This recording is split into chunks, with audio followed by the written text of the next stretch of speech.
Well, well, well. How about those Cowboys? Before we get into today's video, guys, I just want to give a special shout out to today's sponsors, starting with Gold Fine and Bowles, lawyers for the injured.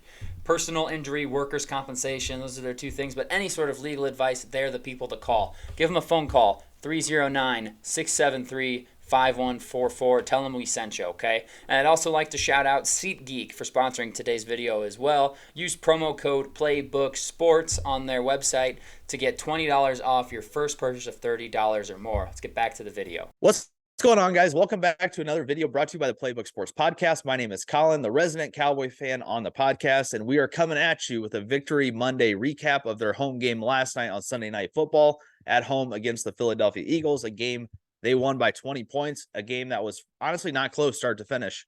There was a point in the game you got a little nervous. Philly marching, obviously, Hurts fumbled on the first drive when it was 7-0. You thought maybe if Philly goes down and scores, you might be in a little trouble. After that Jalen Carter scoop and score, it makes it 24-13 with 10 minutes left in the third. You're thinking, oh boy, is this another Philadelphia Eagle double-digit comeback second half comeback win, or can Dallas shore it up and win this game and secure a home victory and forcing a tie for the NFC East lead at 10-3 apiece, with Dallas having the current tiebreaker over Philadelphia. But as I mentioned in the preview video, both of these teams win their next 4 games and win out.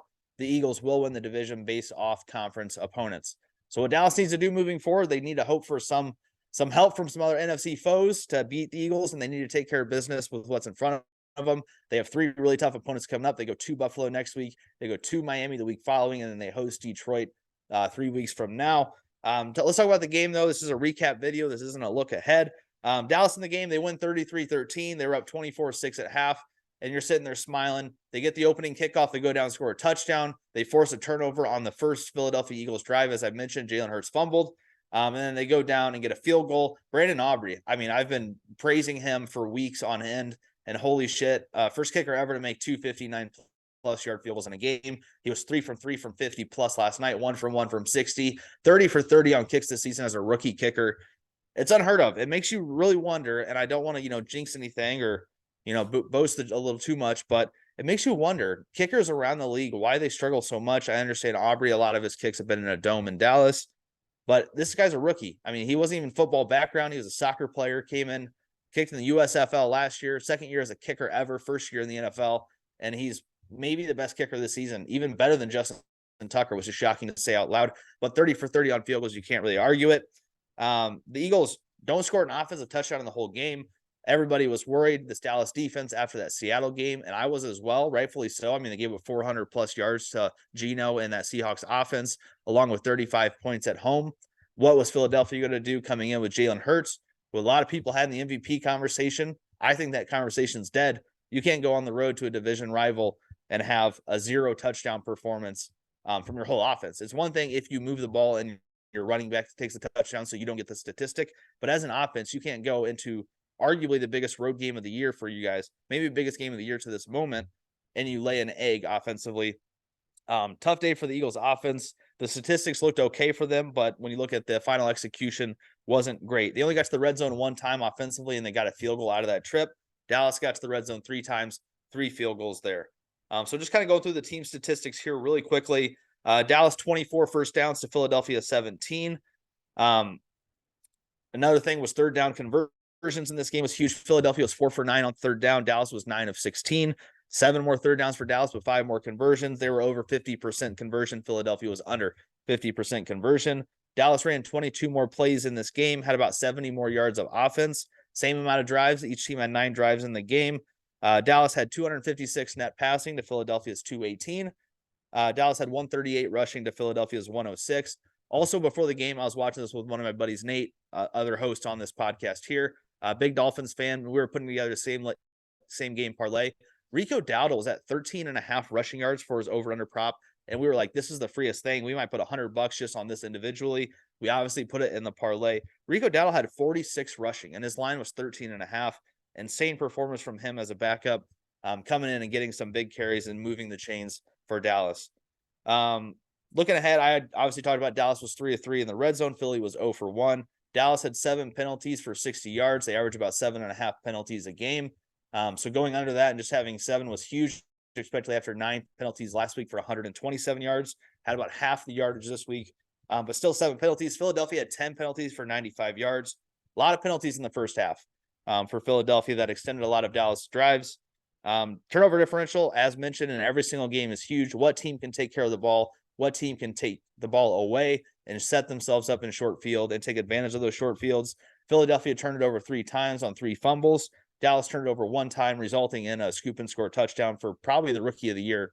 I think he sealed it up with that touchdown. I think he already had it sealed up. Jalen Carter's been awesome for the Eagles. I have no idea how he dropped to 9. Several teams ahead of them that should have taken him. Raiders.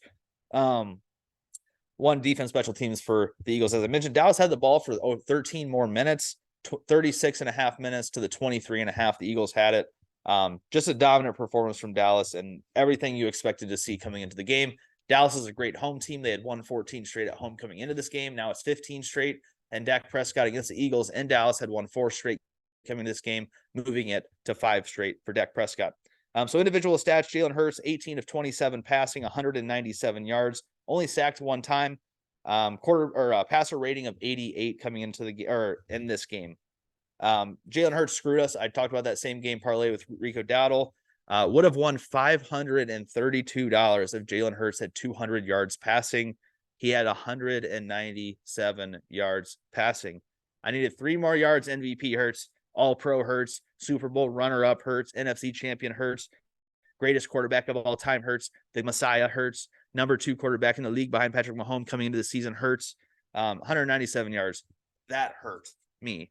DeAndre Swift was our offensive X factor for Philadelphia coming to this game. I mentioned every game as an Eagle that he gets 10 plus carries. They're undefeated in those games. He had 11 carries for 39 yards in this game, 3.5 yards per carry, no touchdowns, over 10 carries. Eagles lost.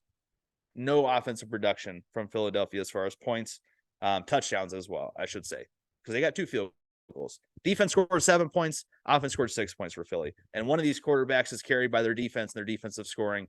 But I'll let you decide which one the media thinks that one is. A.J. Brown actually had a pretty good game. 9 catches, 94 yards, fumble lost. Him and Gilmore went back and forth. It was great to see. I love to talk. I love when 2 rivals come together and they just like to talk the whole game. Makes a little bit better game when there's pushing and shoving on each side. Devonta Smith had a great game as well. 5 for 73, over about 15 a catch. Both those guys had 10 plus targets, so it was really obvious who Hurst was targeting. Dallas Goedert, welcome back. 4 catches on 4 targets, 30 yards in the game. No touchdowns, as I mentioned, for all of Philly's offense. It was interesting to see when they lined up for that 4th and short and they went for the punt. I'm sitting in the living room. It's a fake. It's a fake. And then all of a sudden they snap it, takes that one little BS step forward, and then cocks it back and wide open on the right side. I hate that Jalen Tolbert. Why are wide receivers gunners? I understand they're fast so they can get back there and set up a block or run with the opposing gunner on the punting team. But when you have a wide receiver guarding a wide receiver one-on-one on the outside on a punt, I wonder why they don't attack that more. I wonder why teams don't attack that more. But that was one of the biggest plays for the Eagles was that fake punt. I believe it went for 28 yards. Another big play was 3rd and 16. I believe that was on the first drive for Philly, not the punt, but the 3rd and 16 I'm talking about now. Jalen Hurts rolls out left, hits Devonta Smith deep across the middle. And a 7-0 at that point, Philly's first possession, they convert a 3rd and 16. And you're like, here we go. Here we go. But Dallas shorted up, figured it out, and got some stops on defense. Their defense looked great. Stephon Gilmore looked great in this game as well. Deron Bland bounced back after his embarrassing performance, let's call it for what it was, in Seattle. Looking at other X factors here, I had Kevin Byard for the Eagles defense. Only had 5 tackles in the game, had 1 pass defense, though. I mentioned DeAndre Swift, their running back, was their offensive X factor. He had 11 carries for 39 yards. Looking at Dallas's X factors, I had Jake Ferguson, and he led Dallas in receiving with 72 receiving yards on 5 catches. No touchdowns for Ferguson. Gallup got a touchdown, which was surprising. Lamb opened the game with a touchdown. Dallas was just moving it all around the field. 6 different people caught passes for Dallas. 8 different people were target. And put that in retrospect, only 3 Eagles were targeted on offense. The 4th receiver who got a target and a catch was on that special teams fake punt. Looking at Dallas's defense, I had Osa Odighizuwa as my defensive X factor. He only had 1 tackle on the game, and it was a tackle for loss on a running play, but only 1 tackle in the game. He was fairly quiet in the middle there for the Dallas defense. So looking at the 5 keys to a Dallas Cowboy victory, I had red zone offense as the first key, and as I've been preaching all year, Dallas has been terrible in the red zone, settling for a lot of field goals. In this game, Dallas was 3 for 3 in the red zone, and that's what I preached. The last time these two teams played, Dallas was 3 of 5, Philly was 3 of 3, and those two possessions where you didn't get touchdowns and you settled for field goals or turned it over on downs cost you the first matchup. In this game, Dallas came out 3 of 3 in the red zone. Excellent game from Dallas. The second one was cleaning up the penalties. They had 9 penalties, as I mentioned, for 127 yards last week against Seattle. They're the second most penalized team in the league, just behind Seattle. Only 7 penalties in this game for 60 yards. They had less penalties, less penalty yards than the Eagles, and that's going to be a big key to winning games, to be more disciplined than your opponent and not give as many free yards and free possessions to your opponents. Number 3 to a Dallas Cowboy victory, the third key was containing Hurts in the pocket. And honestly, he didn't beat them with his legs very often. In the pass game, there was a few design quarterback runs when, Kelsey pulls out as like a lead blocker. But as far as the pass game, I talked about the 3rd and 16 to Smith. And that was really the big one where he broke the pocket and got out and made that big completion downfield. Other than that, I thought Dallas did a great job keeping him within the pocket. The fourth key to a Dallas Cowboy victory I gave out was winning the turnover battle, and they did just that, forcing 3 fumbles and recovering 3 versus the Eagles forcing 1 and recovering the 1. The Eagles' turnover was huge because it resulted in a defensive touchdown, obviously, Jalen Carter. But the 3 Cowboys turnovers didn't get scooped and scored. However, they all were within their own 30-yard line. The Eagles were about to be in scoring range, about to be in the red zone, and here comes a turnover takeaway for Dallas.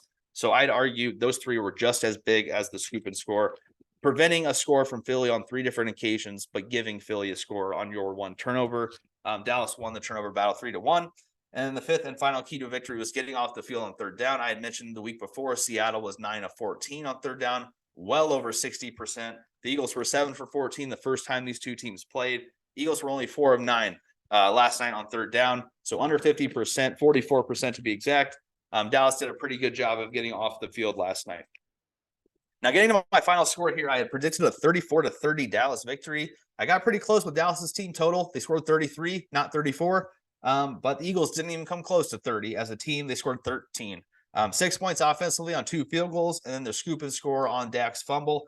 So 7 points defensively. So 33-13 was the final score. Dallas moves into first place for the time being. But as I mentioned, if both these teams went out, it will be Philadelphia's division. So let's go Seahawks. Let's go Tommy DeVito and the Giants. And let's go Arizona. Hey, you beat Dallas. Maybe you can beat Philly. Probably not. Let's be honest. Probably not, but maybe. So thank you guys for watching. Leave a like on the video, comment down below. Do you think Dallas has a chance to win this division? Is Dak Prescott the MVP after 14 weeks? Is it Brock Purdy the MVP? Is Tyreek Hill the MVP? Let me know down below in the comments. Thank you guys for watching. We will see you in the recap for the Dolphins video Nate will have after the Monday night game tonight. And we'll see you guys in the Cowboys preview video for next week. Thank you guys for watching.